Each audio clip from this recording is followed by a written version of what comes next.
Hey, this is Ellie. I am so happy that you've made it to this weekly session of TalkishMe, where I'll be doing a very quick tutorial on vocabularies. Now, vocab is short for vocabularies, in case you don't already know. Variety is better, as we all say, the more the merrier.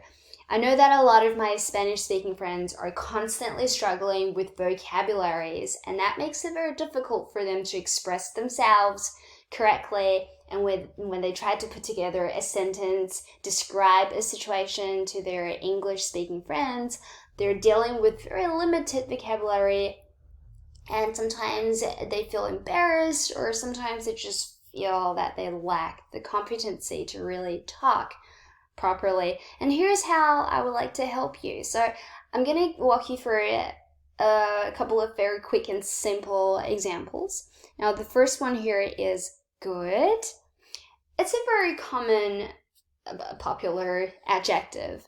So you hear it all the time. It's either good or no good. Now that's very basic, very vanilla, very, very boring. There is a lot more than just good. So you could try impressive, outstanding, marvelous, stupendous, excellent, sound, and promising. Here's how you could use these words.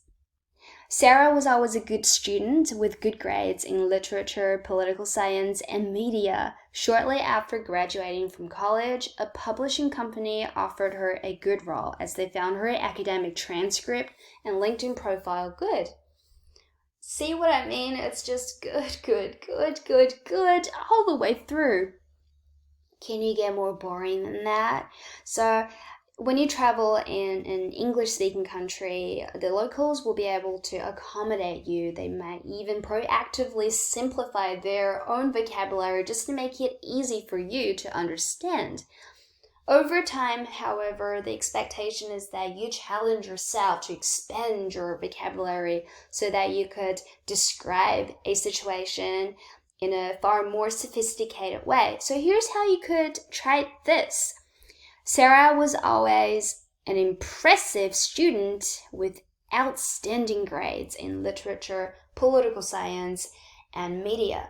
Shortly after graduating from college, a publishing company offered her an excellent role as they found her academic transcript and LinkedIn profile promising.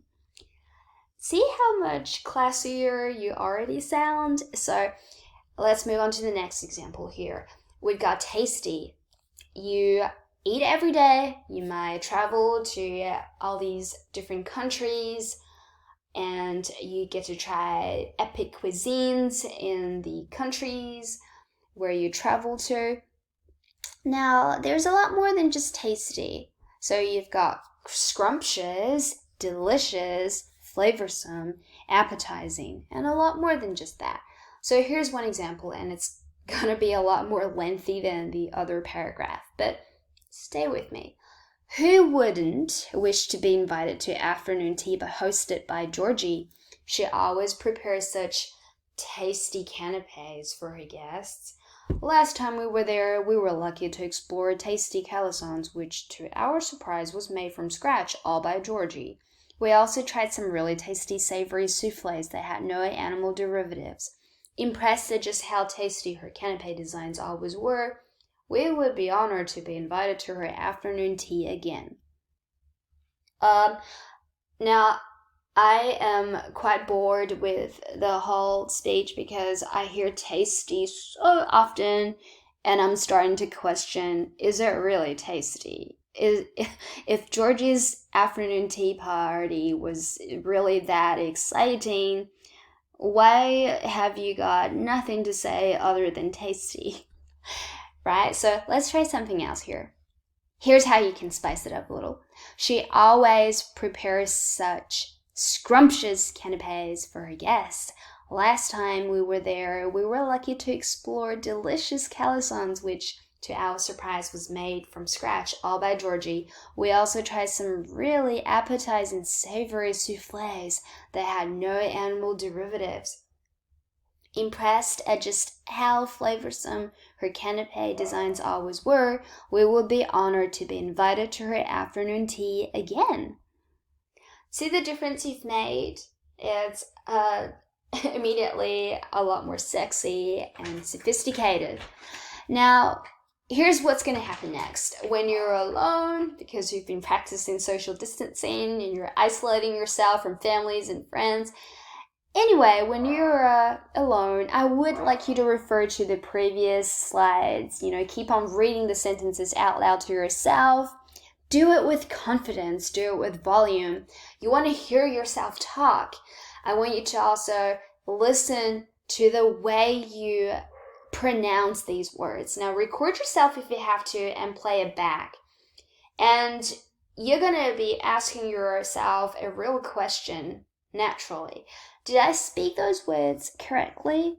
If in doubt, you can always play this video back and hit the play button where you have to and check my pronunciation and just, use my slides, use my pronunciation as a point of reference and check whether you have either mispronounced or pronounced them correctly.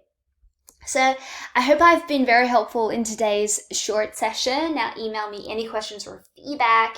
The more the merrier. You're certainly welcome to write me anything anytime, and I can guarantee you that you will get a personal response coming from me. And I hope to chat with you at the next Talkish weekly session. Now, bear in mind that's going to be at 9 p.m. every Sunday, Australian Western Standard Time. Now, for those of you who live in Latin America, that's probably 8 o'clock, 9 o'clock in the morning on Saturday, and that's because you are 13 hours behind. I live in the future. Whereas if you're in Spain, for instance, that's your 3 o'clock in the afternoon on the same day. I will see you then. And just bear in mind that this is a clickable link. As soon as you click on it, you'll be able to add the calendar on your iCal or Google or Outlook, whichever it is. So I'll see you then. Before then, keep on practicing with TalkishMe tutorial, and I hope you all stay safe. Ciao!